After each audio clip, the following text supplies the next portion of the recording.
बजरंग बली की जय।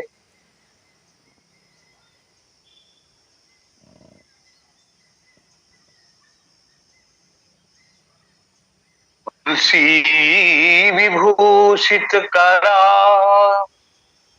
नवनीर दाभात पीतांबरा दरुण बिंब फलाधर पूर्णेन्दु सुंदर मुखाद अरविंद नेत्रात् कृष्णात् परम किमपि तत्त्वमहं न जाने। तप्ता सुदुस्तज्य सुरेप्सित राज्य लक्ष्मीं धर्मिष्ठ आर्य वचसा यदगादरण्यम् माया मृगं दयित एप्सित बधावधु वंदे महापुरुष ते चरणारविंदम। राम कथा मानस विमल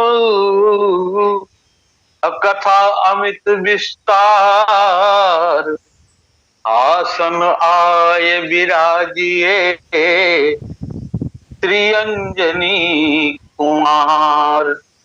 एहो अनुयित न कर दो मन मानस में रस राम का भर दो। राम कथा प्रति सर्वसे रति राम को नाम ही ये धर दो।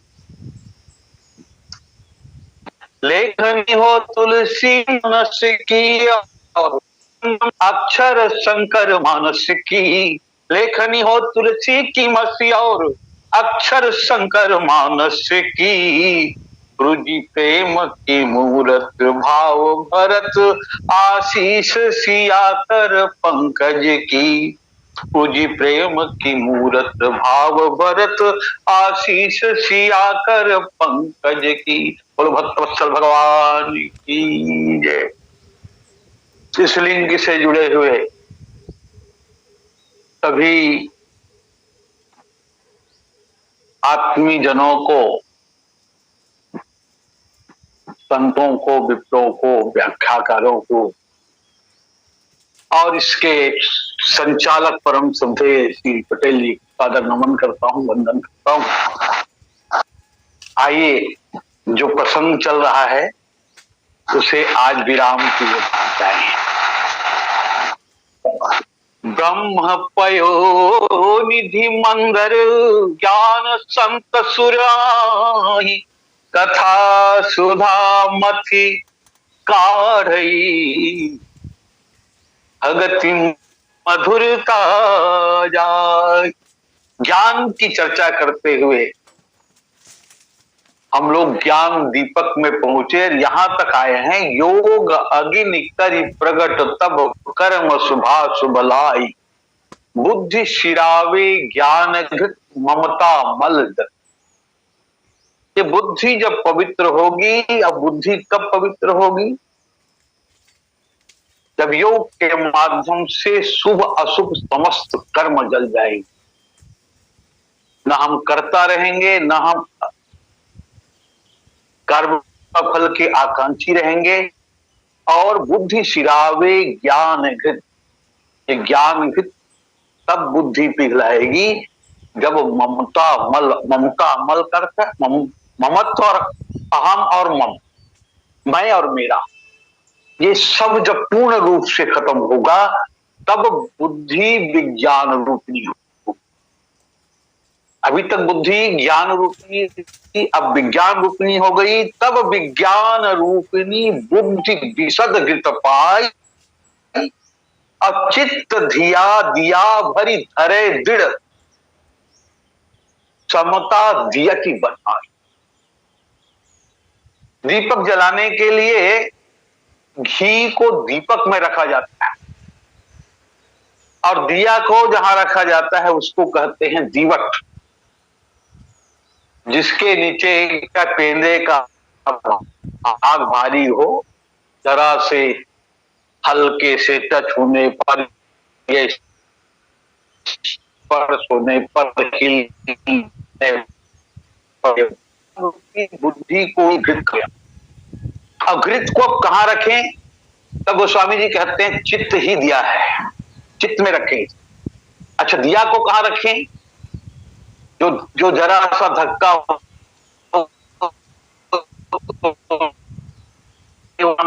स्थान, तो बोले इसको दीवट में रखो। तो दीवट क्या है? बोले शब्द।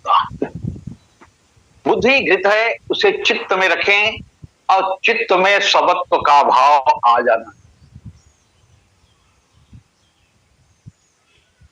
चित्त में घी रखें, इसका मतलब क्या है? चित्त में निर्मल ज्ञान सदा परिपूर्ण रहे। चित्त में ये निर्मल ज्ञान क्या है? अब किस ज्ञान को कहेंगे निर्मल ज्ञान?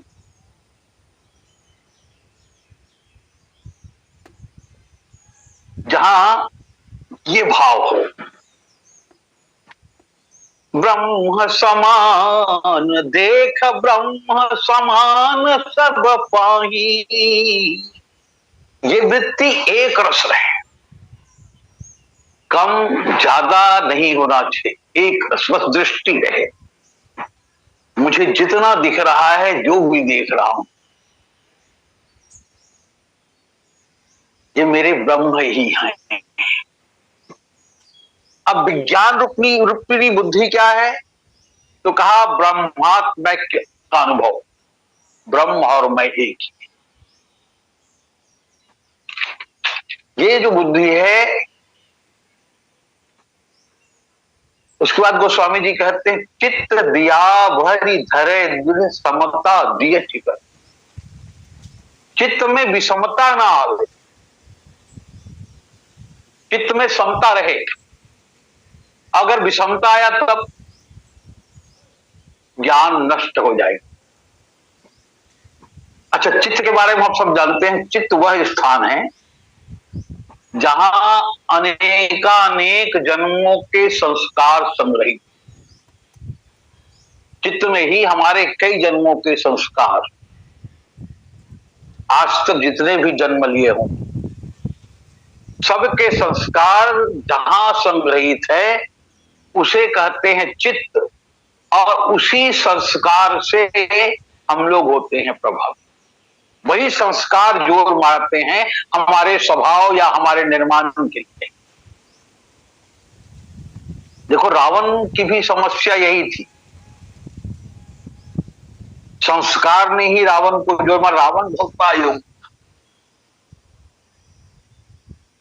बहुत बड़ा योगी, और योग का इतना अभ्यासी था कि गोस्वामी जी रावण को योगी मानते मानते रावण को कहते हैं कुयोगी। पुरुष कुयोगी जिमि उर्गारी, मोह बिटप नहीं सकही उखारी। मोह के वृक्ष को इतना बड़ा योगी होने के बाद मोह के दलदल में फंसता चला गया। इसीलिए गोस्वामी जी कहते हैं ये योगी नहीं है, ये गुरु। रावण की साधना कितनी बड़ी साधना है रावण की, एक से एक अद्भुत शक्तियां रावण के जीवन में, पर रावण ने इसका दुरुपयोग ही किया है। अब क्या दुरुपयोग किया है? कि शरीर को बचाना चाहता है, शरीर को मैं मानता है, शरीर को अमर मानता है,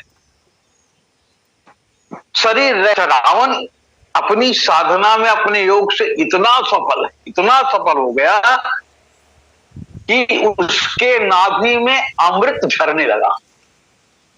रावण की नाभि उसके साधना के बदौलत कहीं से अमृत लाकर वहां ऑपरेशन करके नहीं डाला गया, वो अपनी साधना के बदौलत। इसका प्रमाण है कि बार बार भगवान रावण के सिर को काटते, भुजाओं को काटते, और हर बार जब भी काटते हैं फिर नया हो जाते। अच्छा, रावण इसको अपना सौभाग्य मानता है। रावण इसे अपना सौभाग्य मानता है कि मैं नहीं मर रहा हूं, राम के द्वारा मेरा वध नहीं हो। और वास्तव में ये रावण का दुर्भाग्य है, सौभाग्य नहीं है।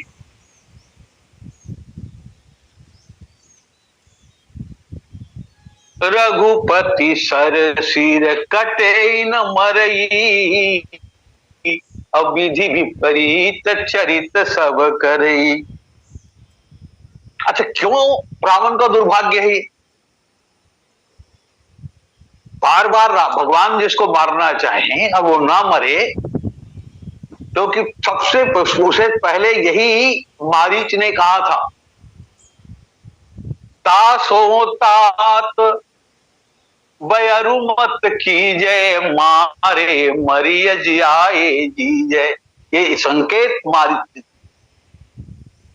अब उसे लगता था कि ये मुझे मार ही नहीं सकता, अमर हूं। ईश्वर का जो भाव है, सचमुच ईश्वर क्या किसी को मारना चाहते? ईश्वर क्या मारने आया है इस संसार में? क्या ईश्वर ने किसी को मारा किसी नरक में भेज दिया है? अरे जिसको भी मारा उसको तारा है। अब राम जी तारना चाह रहे हैं रावण को, रावण करने को तैयार नहीं।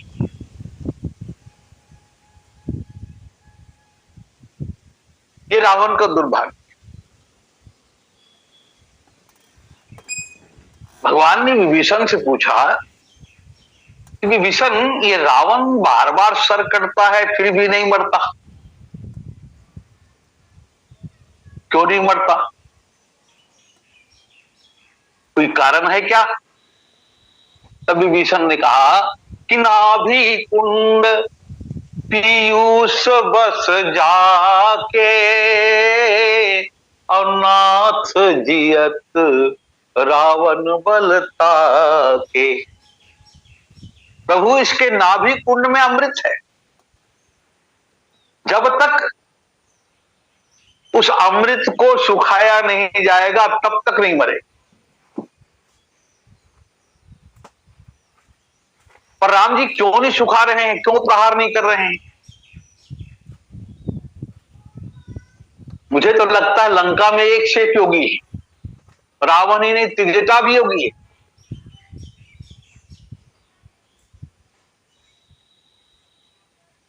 तीनों काल जानती है, त्रिकालज्ञ है त्रिजटा।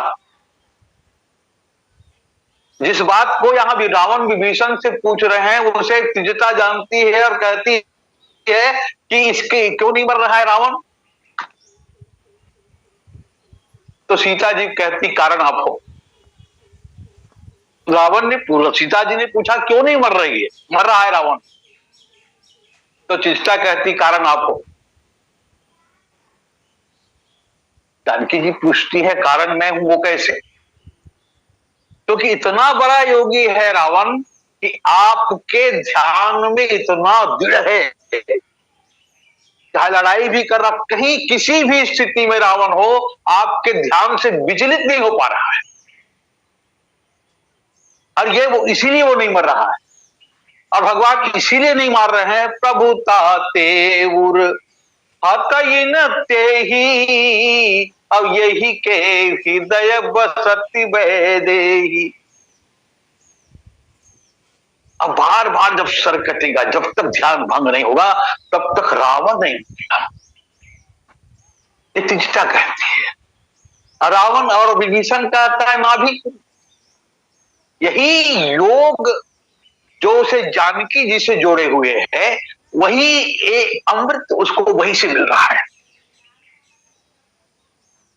क्योंकि लंका अद्भुत तिलिस्म है।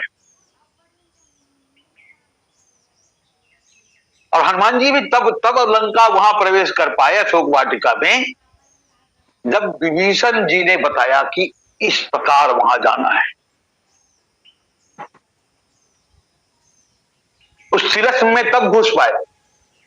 और रावण इतना होशियार था, सीता जी को वहां रखा तब अशोक पादप तरु राखिस जतन कराए। वो जहां भी रहे लंका में, वो सीता जी को देख सकता था।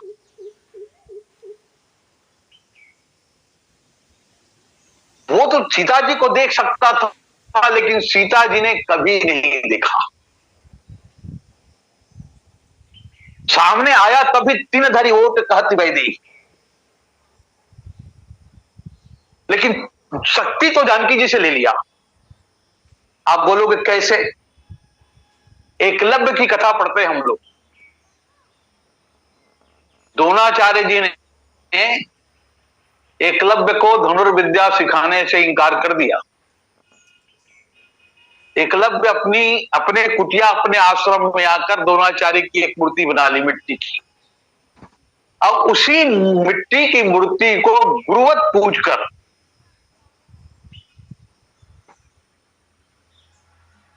धनुर्विद्या में पारंगत हो गया, अर्जुन से भी श्रेष्ठ हो गया।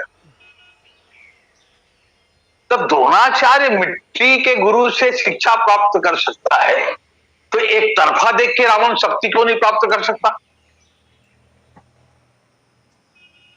यही तो नाभि कुंड में पीयूष है। नाभि कुंड पीयूष बस जाके, अनाथ जियत रावण बलता के। ये नाभि कुंड ही चित्त के संस्कार हैं।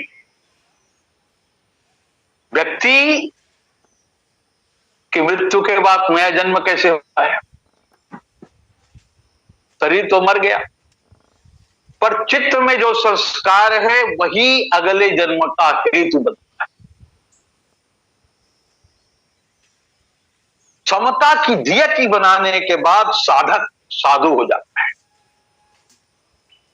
समता के भाव जब जीवन में आ जाता है, मानो वो साधु है।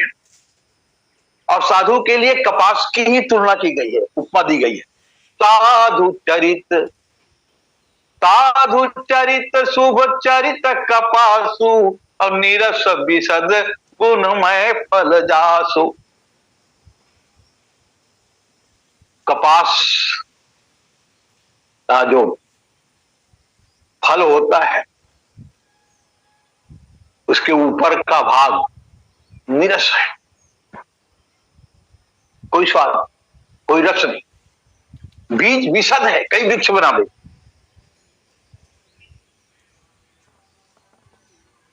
और भी बड़ी पवित्र मानी गई है। इसे ही गोस्वामी जी यहां कहते हैं, तीन अवस्था तीन गुण, तेहि कपास ते कारी, तूल तुरीय समारी पुनी, बाती करे सुघारी। अब दीपक जलाने की रुई चाहिए। दीपक घी भरा हुआ दीना में स्थित है, अब दीप और अब बत्ती चाहिए। रुई कपास के औटने से बिनौला इत्यादि को निकालने पर जो मिलता है वही रुई है। अब इस प्रसंग में कपास क्या है, बिनौला क्या है, रुई क्या है, ज्ञान दीपक प्रसंग में गोस्वामी जी बहुत विस्तृत लिखते हैं। तीन अवस्थाएं एक छिलके। कपास तीन फोल्डम होता है, उसके अंदर जो बिनौला है यही तीन गुण है। रुई ही तुरीयावस्था है। कपास की उपमा देह से भी दी गई है।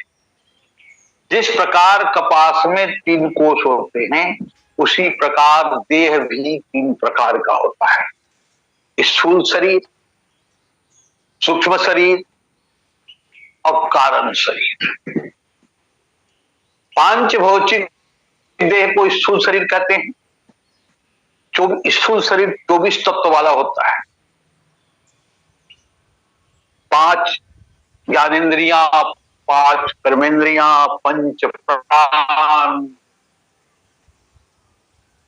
ये बुद्धि मन ये 17 तत्व सूक्ष्म शरीर में होते हैं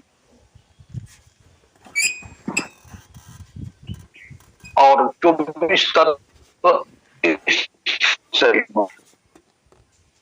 अब 25वां तत्व तो जीवात्मा ही है स्थूल शरीर का। अवस्था के दृष्टिकोण से स्थूल शरीर को जागृत कहा जा सकता है। इसका देव विश्व है, शरीर विश्व से ही प्राप्त हुआ है, विश्व रूप ही है, यही प्राप्त हुआ है, यही यही मर जाएगा, यही रह जाएगा, जाएगा।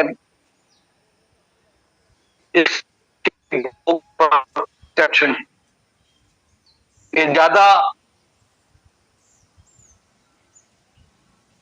अपन आध्यात्म में गहरे में न जाके, जिस समय इंद्रियों को विषयों का ज्ञान होता है तो जागृत अवस्था है।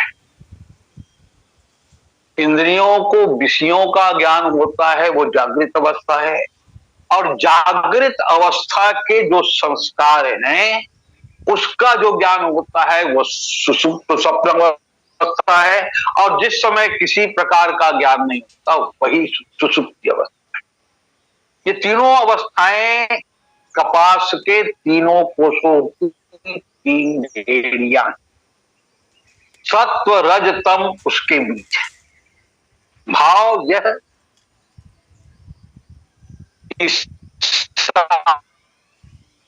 साधु वैराग्य उत्पन्न होते ही तीनों गुणों को त्यागना चाहता है।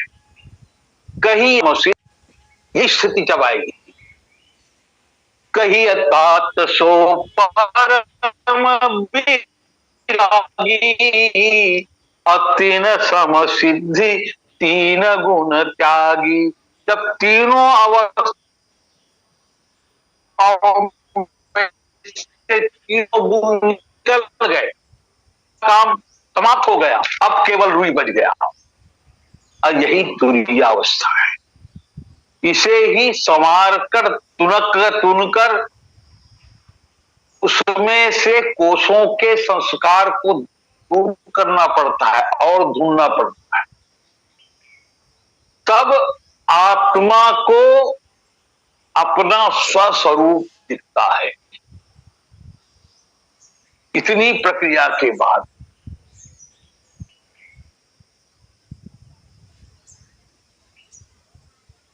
तुरीय अवस्था है। इतना होने पर भी जड़ चेतन की वासना की ग्रंथि अभी भी सूक्ष्म रूप से जीव के अंदर स्मृति के रूप में है। अभी भी यही विधि ले से दीप तेज राशि विज्ञानमय जात ही जा सुसमीप जरही मदादिक सलभ सब। इस प्रकार तेज राशि विज्ञान में दीपक जलावे तब समस्त विकृतियां समाप्त हो जाती। ये जलने के लिए पतंगे जैसे समूह के समूह आते हैं, वैसे मद आदि पतंगे समूह के समूह, क्योंकि ये कम नहीं है, इनकी संख्या कम नहीं है। ये कौन से पतंगे हैं? तो यह सब माया कर परिवारा अप्रबल अमिति को बरने पारा।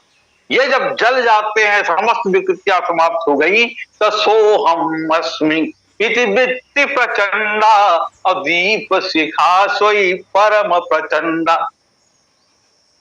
प्रचंड दीप शिखा, क्योंकि व्यापी रहो संसार माया कटक प्रचंड, ये भी प्रचंड, इसलिए दीप शिखा भी प्रचंड चाहिए। उसके बाद सोहमस्मि अहम ब्रह्मास्मि शिवोहम, ये भाव जब है तो दीप सुरक्षित रहता है। तब फिर गोस्वामी जी आगे लिखते आत्म अनुभव सुख सुप्रकाशा तब भव मूल भेद भ्रमनाशा। तब फिर संसार का मूल भ्रम संदेह सब कुछ नष्ट हो जाता है। वास्तव में ब्रह्म समुद्र को मथने वाले संत ही हैं।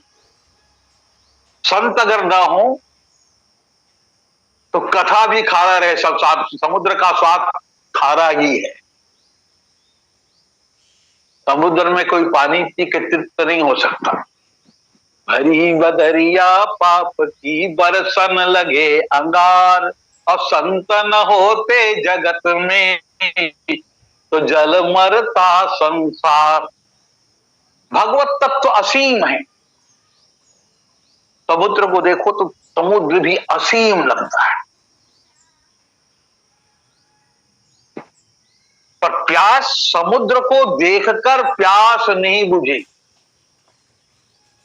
समुद्र के जल से प्यास नहीं बुझेगी। हमारी प्यास तो हमारे घड़े के जल से बुझेगी, है तो समुद्र का ही जल,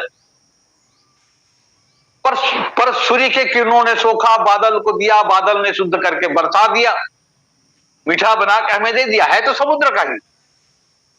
इसका मतलब जब तक समुद्र घड़े में नहीं आएगा तब तक हमारी तृप्ति नहीं होगी। समुद्र का जल कभी किसी की प्यास नहीं बुझाता, प्यास तो घड़ा का जल ही बुझाता है।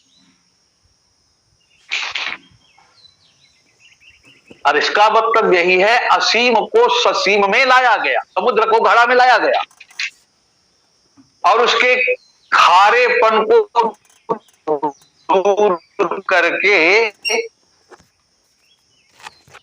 घड़े में जो जल आया वो पीने लायक जल आया। वेद पुराण समुद्र है तो कहा गया है, पर ये खारे हैं। कब तक खारे हैं? जब तक संत रूपी मेघ इनको बादल बनाकर नहीं बरसाएंगे। संतों के द्वारा ही कथाएं मीठी हैं, पुराण मीठे लगते, वेद मीठे लगते, उनके द्वारा ही।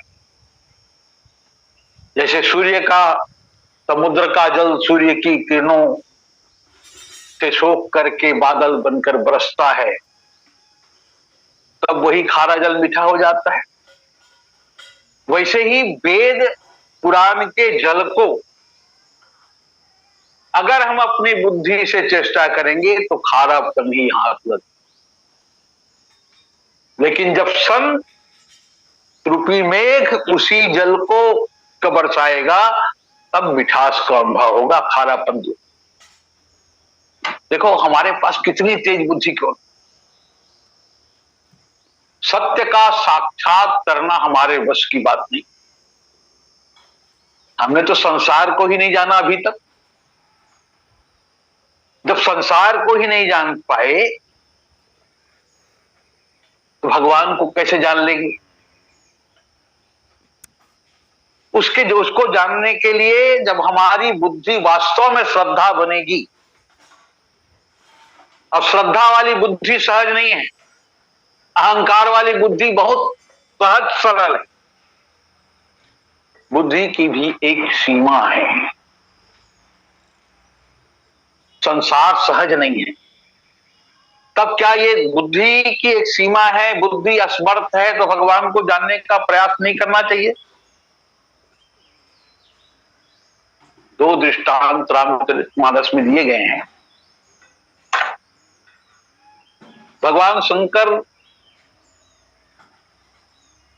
जब दूल्हे के वेश में द्वाराचार के लिए हिमांचल नगरी गए तो माता मैना आरती उतारने आई। शंकर जी का वेश देखकर डर गई और डर के मारे थाल पटक दिया, दीपक बुझ गया।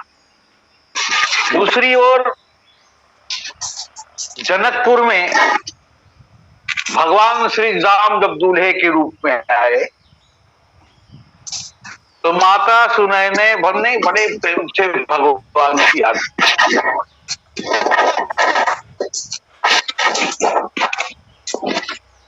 बड़े प्रेम से भगवान की आरती उतारी। ये बुद्धि के दो पक्ष। देवताओं ने शंकर जी से कहा अब चलो जहां अपमान हो गया हो वहां रुकना नहीं चाहिए, अब सीधे वापस चलें।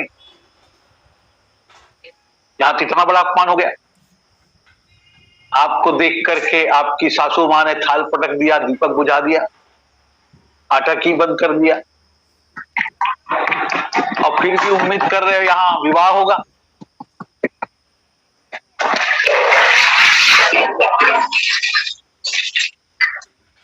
तब शंकर जी ने कहा,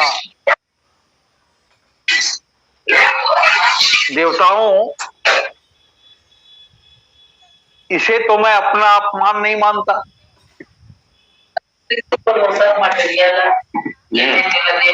साले बहुत बेकार। पटेल जी आवाज आ रही है।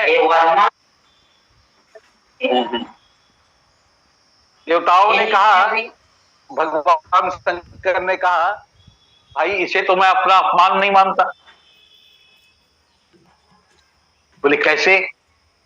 अरे दीपक की जरूरत रात में पड़ती है, दीपक रात में जलाया जाता है, और जैसे ही सूर्योदय होता है हर व्यक्ति दीपक बुझा देता है। और मेरी माता मैना ने देखा कि मैं दीपक जलाए खड़ी हूं, मेरे सामने सूर्य ही खड़ा हो गया है, तो उसने दीपक को बुझा दिया।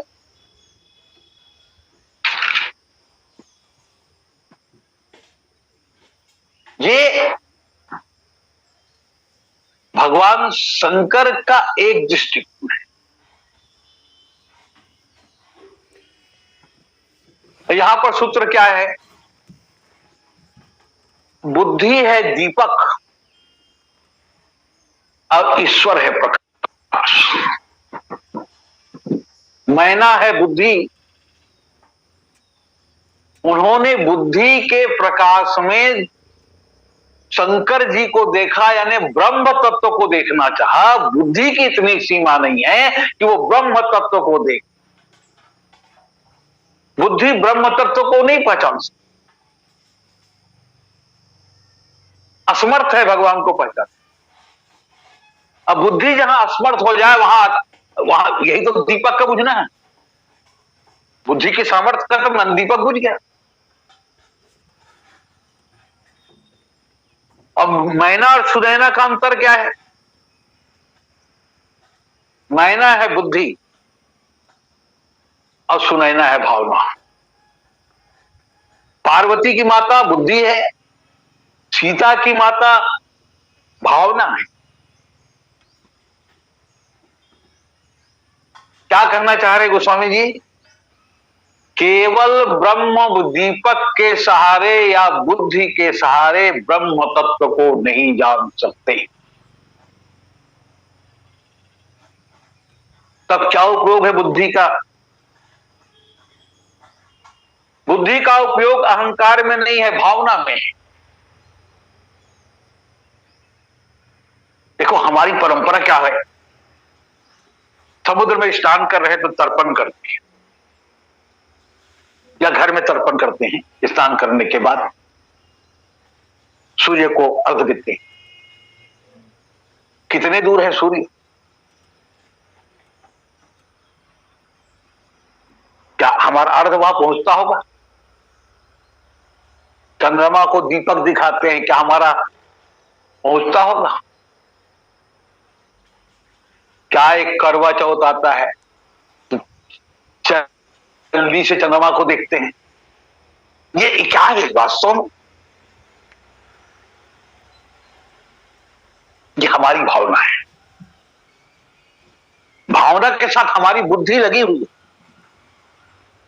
हम ये भी कहते हैं ना, सागर के जल से ही सागर को कहते हैं ओम सागरातिप्यंताम।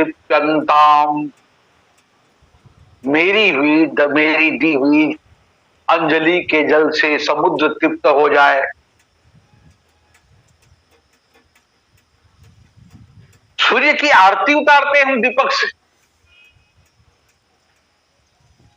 सूर्य की आरती हम दीपक से उतारते हैं। ये सुनैना की भावना यह थी कि राम भले ही साक्षात सूर्य हों, पर बुद्धि के दीपक बुझाने की आवश्यकता नहीं है। सूर्य को दीपक दिखाकर सूर्य को पहचाने नहीं, पहचानने का प्रयास न करे, बल्कि अपनी भावना प्रकट करे कि इसी दीपक के प्रकाश में मुझे आपका प्रकाश चाहिए। छोटे से प्रकाश के माध्यम से मैं आपका प्रकाश चाहती हूं। यानी दीपक के प्रकाश से ही उस प्रकाश का अन्वेषण किया जाता है, और यही सबसे बढ़िया उपाय है। यद्यपि इस प्रसंग को भावना के दृष्टिकोण से, कथा के दृष्टिकोण से मधुर नहीं कहा जा सकता, लेकिन रामचरितमानस का एक आवश्यक प्रसंग है। इसमें विशेष बुद्धि की आवश्यकता है जो मेरे पास भी नहीं है। तो जितना मेरे से बन पड़ा मैंने इस प्रसंग को रखा। और भी विद्वान हैं जो इस प्रसंग को अच्छे ढंग से रख सकते हैं। इन्हीं शब्दों के साथ मैं तो यही कहूंगा, सबसे बढ़िया उपाय यही है, जिंदगी की डोर सौंप हाथ दीनानाथ के,